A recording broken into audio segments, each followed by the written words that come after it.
In the peaceful village of Zunga, the people lived in harmony with nature, surrounded by green forests, rivers, and hills. Baba Musa, the village's bravest hunter, was respected for his courage, wisdom, and skill. Every evening, children and elders would gather around his hut to hear stories of his adventures in the wild.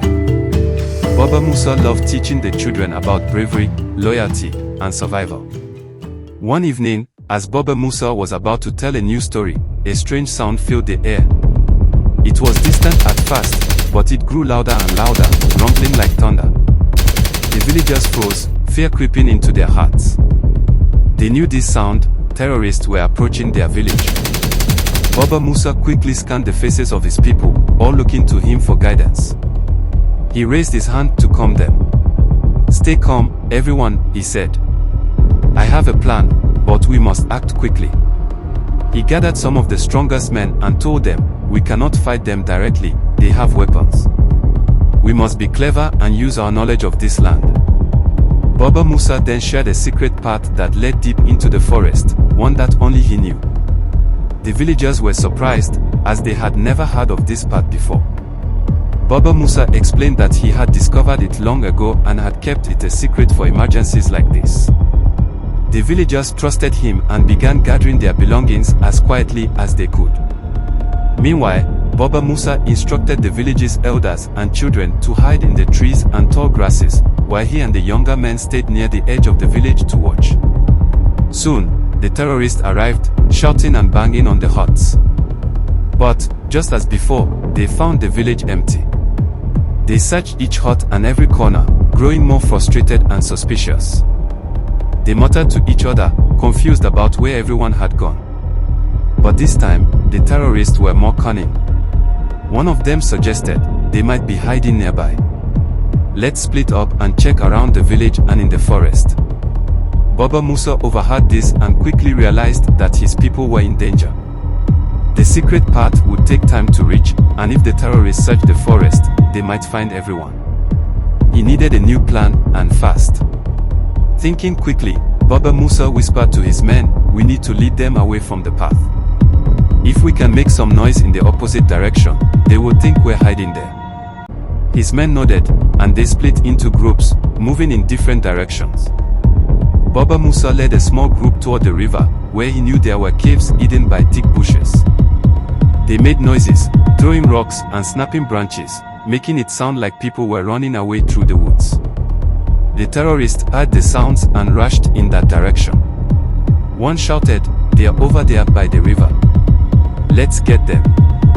The terrorists hurried toward the river, leaving the village and the secret path unguarded.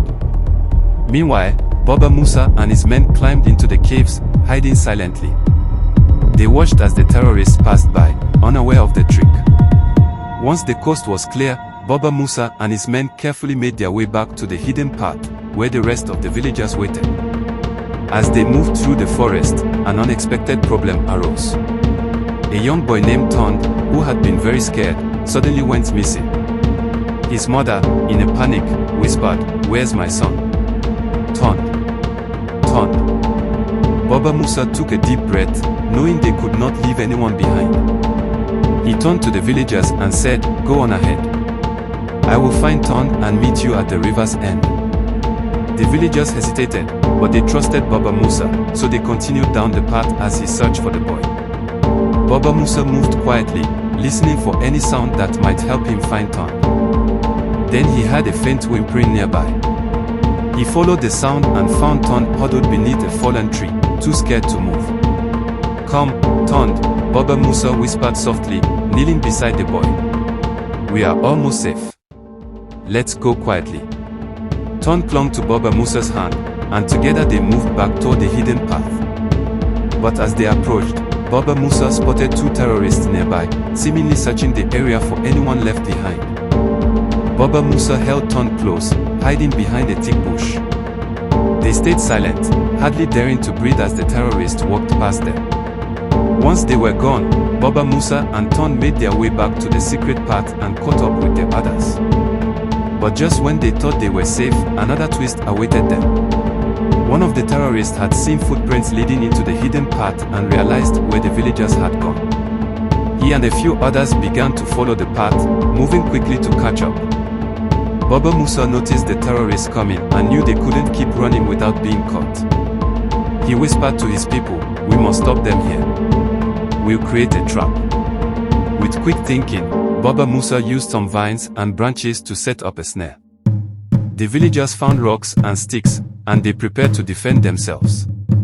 When the terrorists arrived, they didn't see the snare and tripped, stumbling onto the ground. Taking advantage of their surprise, Baba Musa and his men used their rocks and sticks to drive the terrorists away, scaring them into retreating. The terrorists, surprised and frightened by the villagers' unity and bravery, ran off into the forest, finally leaving Zunga in peace. With the danger gone, the villagers cheered and hugged one another, thankful for Baba Musa's courage and quick thinking.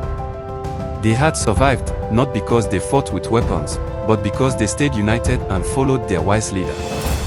Baba Musa turned to the children and said, "Remember, bravery is not just about fighting.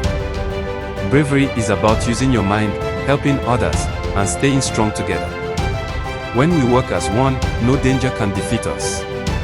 And so, the tale of Baba Musa's courage and the village's survival spread far and wide, becoming a story of hope and resilience for everyone who heard it.